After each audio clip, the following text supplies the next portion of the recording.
2025 সালের ফুটবল দুনিয়ায় একটা জিনিস সবচেয়ে বেশি আলোচনায়, কে সবচেয়ে ধারালো, কার পারফরম্যান্স সবচেয়ে ধারাবাহিক, কার নাম স্টেডিয়াম কাঁপাচ্ছে সবচেয়ে বেশি।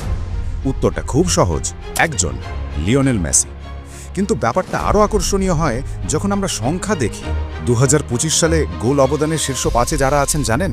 মেসি 71 গোল, এমবাপ্পে 64 গোল, হ্যারি কেন 62 গোল, হালান্ড 58 গোল, ডেনিস বুয়াঙ্গা 34 গোল। এরা সবাই বিশ্বের সেরা স্ট্রাইকার। তবু এদের সবাইকে পিছনে ফেলে একাই সামনে দাঁড়িয়ে আছেন সেই জাদুকর লিওনেল মেসি। এটা কি স্বাভাবিক? না, এটা অমানসিক, এটা ইতিহাস। ফুটবল দুনিয়ায় একটা কথা খুব প্রচলিত, স্ট্রাইকাররা গোল করে, মেসি ফুটবলকে ব্যাখ্যা করে।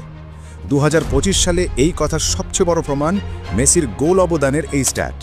যেখানে বয়স তাকে ধীর করার কথা, যেখানে ক্লান্তি তাকে পিছনে ঠেলে দেওয়ার কথা, সেখানে মেসি যেন উল্টো আরও দ্রুত, আরও ক্ষুধার্ত, আরও ভয়ঙ্কর। এই যে মানুষটার ফুটবলের রূপ বদলে দিয়েছে। আজও তার প্রতিটা ট্যাচ, প্রতিটা পাস, প্রতিটা মুভ দেখে মনে হয় ফুটবলটা যেন তার হাতের মুঠোয় তৈরি কোনো জাদু। চলুন এক এক করে দেখি। এমবাপ্পে দারুণ ফিনিশার, দারুণ স্পিড, 64 গোল অবদান, অসাধারণ। হ্যারি কেন ইংলিশ ফুটবলের ভয়ঙ্কর নাম, 62 গোল অবদান, ম্যাজিক্যাল। হালান্ড ফুটবল দুনিয়ার সবচেয়ে মারাত্মক গোলযন্ত্র, 58 গোল অবদান, দারুণ। কিন্তু এত কিছুর পরও এরা তিনজন প্রকৃত স্ট্রাইকার, যাদের একটাই কাজ গোল করা। কিন্তু মেসি, তিনি শুধু গোল করেন না, তিনি তৈরি করেন, সাজান, নেতৃত্ব দেন, খেলা গড়ে দেন। মেসি শুধু স্ট্রাইকার নন, Messi playmaker, finisher, winger, midfielder, একাই 5 জনের কাজ করেন। তাই যখন গোল অবদানের সংখ্যায় মেসি আবারও সবার ওপরে, এটা কাকতালীয় নয়, এটা তার ক্লাস, এটা তার মানসিকতা, এটা তার অসাধারণ ফুটবল বুদ্ধি। জিও এটি মানে গ্রেটেস্ট অফ অল টাইম। যে খেলোয়াড়কে সময়ের সীমানায় বেঁধে রাখা যায় না, যে বয়স বাড়লেও ফর্ম কমে না, যে দল বদল করলেও প্রভাব কমে না, যে মাঠে নামলেই খেলার মান বদলে যায়।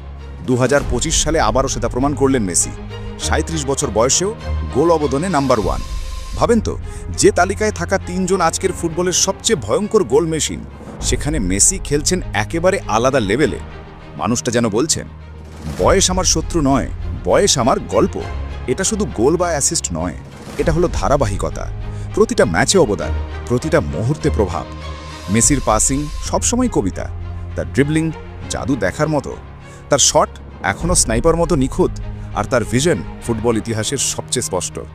যে বয়সে অন্যরা অবসর নিয়ে ভাবেন, সেই বয়সে মেসি আবার নতুন রেকর্ড গড়ছেন। এটাই তাকে অন্যদের থেকে আলাদা করে, এটাই তাকে গোট বানিয়েছে। ফুটবল আইকিউ অন্যদের চেয়ে কয়েক ধাপ এগিয়ে ভাবেন। অভিজ্ঞতা, কখন কি করতে হবে, কিভাবে করতে হবে সব জানা। ফিটনেস, বয়স হলেও কন্ডিশনিং অসাধারণ। নেতৃত্ব, শুধু খেলেন না, দলকে তৈরি করেন। খেলার নিয়ন্ত্রণ, পুরো ম্যাচ তার হাতে থাকে। ফুটবল একটা খেলা, কিন্তু মেসির হাতে এটা এক ধরনের শিল্প। 2025 সালে 71 গোল অবদান মানে শুধু স্ট্যাট নয়, এটা ভবিষ্যতে বইয়ে লেখা হবে। এটা প্রমাণ বয়স মানেই শেষ নয়, এটা প্রমাণ মহান খেলোয়াড়দের আলাদা লেভেল থাকে। মেসি বারবার দেখিয়েছেন, বয়স সংখ্যা, রেকর্ডই ভাষা। যখন বিশ্ব ভাবছিল নতুন স্ট্রাইকারদের যুগ আসছে, যখন সবাই বলছিল মেসির সময় শেষ, ঠিক তখনই আবারও দেখালেন গোট একটাই, আর সে এখনও খেলছে। তাই আজকের ভিডিওর মূল কথা, এরা সবাই তারকা, এরা সবাই দারুণ, এরা সবাই গোল করে, কিন্তু সামনে একাই দাঁড়িয়ে আছেন লিওনেল মেসি। তিনি শুধু রেকর্ড ভাঙেন না, তিনি গল্প তৈরি করেন, তিনি ইতিহাস লেখেন, তিনি ফুটবলের একমাত্র গোট।